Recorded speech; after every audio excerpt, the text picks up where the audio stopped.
বাংলাদেশ জামায়াত ইসলামের আমির ডক্টর শফিকুর রহমানের গতকাল ভেরিফাইড এক্স এর অ্যাকাউন্ট থেকে কর্মজীবী নারীদের অবমাননা করে একটি পোস্ট দেওয়া হয় এবং সেটি কেন্দ্র করে সামাজিক যোগাযোগ মাধ্যমে ব্যাপক আলোচনা সমালোচনা হয়েছে।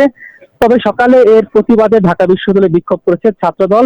বেলা 12টার সময় তারা মধুর ক্যান্টিন থেকে একটি মিছিল নিয়ে কলাভবন হয়ে অপরাজেয় বাংলার পাদদেশে বিক্ষোভ মিছিলটি শেষ করে। এরপরে বক্তব্য রাখেন সেখানে ছাত্রদলের কেন্দ্রীয় নেতারা।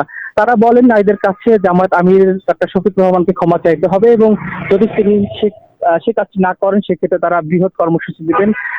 তবে আমরা যেটি জানতে পেরেছি ছাত্রদল সভাপতি রাকিবুল ইসলাম তিনি যেটি বলেছেন যে জামাত আসলে তাদের যে দৃষ্টিভঙ্গি রয়েছে নারীদের প্রতি সেটির প্রতিফলন ঘটিয়েছে এই পোস্টের মাধ্যমে।